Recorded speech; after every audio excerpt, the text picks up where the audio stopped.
كل نفس ذائقة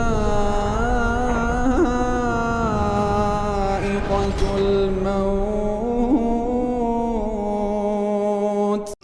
السلام عليكم ورحمة الله وبركاته. إن الحمد لله نحمده ونستعينه ونستغفره ونعوذ بالله من شرور أنفسنا وسيئات أعمالنا من يهده الله فلا مضل له ومن يضلل فلا هادي له أشهد أن لا إله إلا الله وحده لا شريك له وأشهد أن محمدا عبده ورسوله لا نبي ولا رسول بعده يا أيها الذين آمنوا اتقوا الله حق تقاته ولا تموتن إلا وأنتم مسلمون يا أيها الذين آمنوا اتقوا الله وقولوا قولا سديدا يصلح لكم أعمالكم ويغفر لكم ذنوبكم ومن يطع الله ورسوله فقد فاز فوزا عظيما. Amma ba'du, ikhwan fiddin rahimani wa rahimakumullah. Alhamdulillah, di pagi hari ini kita hadir menunaikan salat subuh berjamaah dan dilanjut dengan kajian singkat sebelum atau menjelang kita menunaikan kewajiban pekerjaan kita. Kenapa kita mesti sholat subuh dan kenapa kita mesti menuntut ilmu? Karena sesungguhnya yang diharapkan oleh manusia itu adalah keselamatan. Sementara safety sesungguhnya bukanlah helm, bukanlah sepatu, bukanlah sabuk pengaman, tapi safety sesungguhnya adalah memakai bismillah ketika memakai sepatu, membaca bismillah ketika memakai helm, juga memakai sabuk, dan diawali dengan sholat subuh berjamaah lalu nuntut ilmu. Itulah safety sesungguhnya yang dia menginginkan rahmat Allah subhanahu wa ta'ala. Saudara kaum muslimin rahimani wa rahimakumullah, apresiasi yang sangat tinggi kepada Pak Bayu. Alhamdulillah di kesempatan kali ini wasilah beliau, qadarullah, atas takdir Allah, saya bisa duduk di hadapan saudara-saudara di masjid apa ini? Al-Kautsar. Masyaallah ya. Mudah-mudahan meraih kenikmatan yang banyak di perusahaan ini yang diridhoi Allah. Saudara kaum muslimin rahimani wa rahimakumullah, sering kita mendengar atau membaca di dalam Al-Qur'an Ar-Rahman Ar-Rahim. Ada kalanya dibaca secara bersamaan. Contoh di dalam bismillah, Bismillahirrahmanirrahim. Atau di dalam surat Al-Fatihah ayat berikutnya, Ar-Rahman Ar-Rahim. Alhamdulillahirabbil alamin, Ar-Rahman Ar-Rahim disebut secara bersamaan. Tapi juga ada kalanya disebut tunggal. Contoh di dalam Quran surat Ar-Rahman. Ar-Rahman 'allamal Qur'an, khalaqal insan 'allamahul bayan. Di situ hanya disebut Ar-Rahman saja. Atau di ayat yang lain, Ar-Rahmanu 'alal 'arsyis tawa. Di situ juga disebut Ar-Rahman. Terjemah secara bebas yang sering kita dengar di dalam terjemah Kementerian Agama, Ar-Rahman adalah Maha Pengasih, Ar-Rahim Maha Penyayang. Kenapa terjemahnya demikian? Lalu apa bedanya kasih dan sayang? Karena kalau Ar-Rahman, sifat Rahman disebut secara terpisah, secara otomatis Allah juga Ar-Rahim. Contoh, Ar-Rahmanu 'alal 'arsy istawa, Allah yang Maha Pengasih juga Maha Penyayang, itu bersemayam di atas arasy. Intinya ketika disebut secara terpisah, include yang satunya. Begitu juga ketika cuma Rahim saja yang disebut. Wallahu ghafurur rahim. Allah Maha Pengampun lagi Maha Penyayang, di situ juga Maha Pengasih. Simpel saja, apa arti kasih dan sayang atau bedanya? Ternyata orang yang dikasih itu belum tentu disayang. Allah memberi semuanya, mau sholat mau enggak sholat Allah kasih. Antum puasa ketika kerja, walaupun antum puasa sambil bekerja, Allah kasih hasilnya. Lalu bagi yang tidak puasa, bekerja juga dapat gajinya. Jadi yang menaikkan gaji ataupun mengeluarkan gaji dari perusahaan ini bukan puasa dan tidaknya, tapi bekerja dan tidaknya.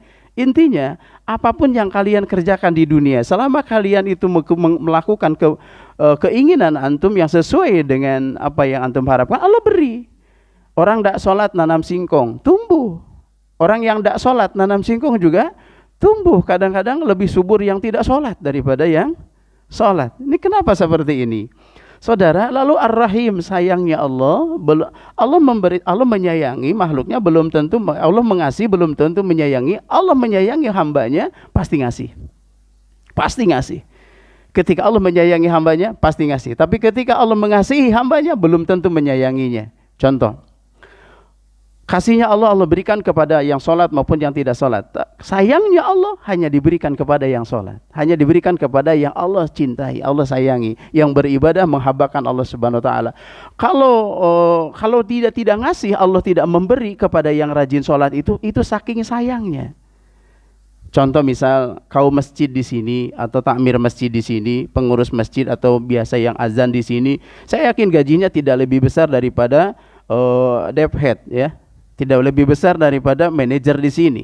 Gajinya pasti, padahal doanya lebih banyak takmir masjid, lebih banyak kaum masjid dibandingkan yang kerja di luaran. Karena apa sih ya? Beliau selalu berjamaah, selalu azan di masjid, selalu di masjid, dan berdoanya pasti banyak, minta kebaikan kepada Allah. Lalu kenapa gajinya tidak sebesar manajer? Gajinya tidak sebesar atasannya atau pekerja-pekerja di sini. Kenapa? Karena Allah saking sayangnya. Justru kalau doa kaum masjid itu dikabulkan semuanya oleh Allah di dunia, bisa jadi dia berhenti jadi kaumnya. Lalu dia pulang kampung. Kenapa? Karena duitnya lebih banyak daripada manajer di sini. Ngapain aku jadi kaum? Makanya Allah sayang. Begitu juga jangan buruk sangka kepada Allah Subhanahu Wa Taala. Wala taqnatu min rahmatillah. Jangan putus asa dari rahmat Allah. Ketika antum dapat gaji antum sekian, posisi antum sekian, lalu antum padahal sudah 20 tahun di PAMA, sudah 25 tahun di PAMA, tapi gaji saya sekian saja. Mungkin Allah menyayangi antum dengan cara seperti itulah antum bisa lebih dekat dengan Allah. Siapa tahu ketika diberi rezeki yang lebih akan tidak rajin, akan tidak taat seperti halnya taat sekarang. Karenanya ikhwan, dimanapun posisi kita, apapun posisi kita, berapapun penghasilan kita, yang jelas itulah Allah menghendaki yang terbaik buat diri kita.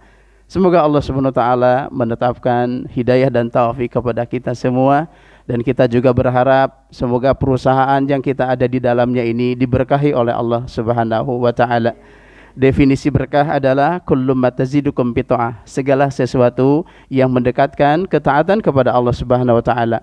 Perusahaan dikatakan berkah manakala di perusahaan ini kita lebih dekat dengan Allah. Perusahaan tidak berkah ketika kita sholat Jumat aja susah.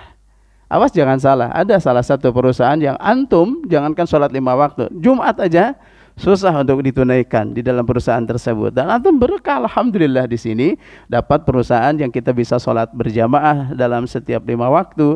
Kemudian kita juga bisa nuntut ilmu. Karenanya kita berdoa kepada Allah, mudah-mudahan perusahaan ini tambah berkah, terhindar dari segala bencana yang tidak diinginkan, termasuk insiden yang kita senantiasa jauhi, dan hanya Allah, kepada Allah lah kita memohon pertolongan. Anta maulana fa'ansurna, engkau maha penolong maka tolonglah kami.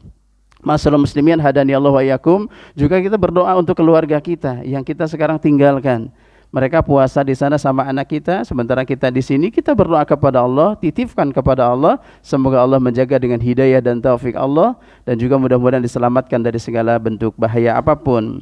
Ikhwani fiddin rahimani wa rahimakumullah, lewat kajian singkat ini, semoga Allah Subhanahu Wa Taala menganugerahkan hidayah dan taufik kepada kita, dan juga mudah-mudahan awal yang baik, pekerjaan awal yang baik di hari ini mengawali pekerjaan kita di hari ini, sehingga pekerjaan kita dilindungi oleh Allah Subhanahu Wa Taala.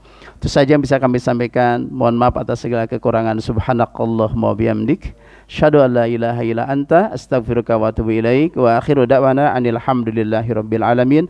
Wassalamualaikum warahmatullahi wabarakatuh.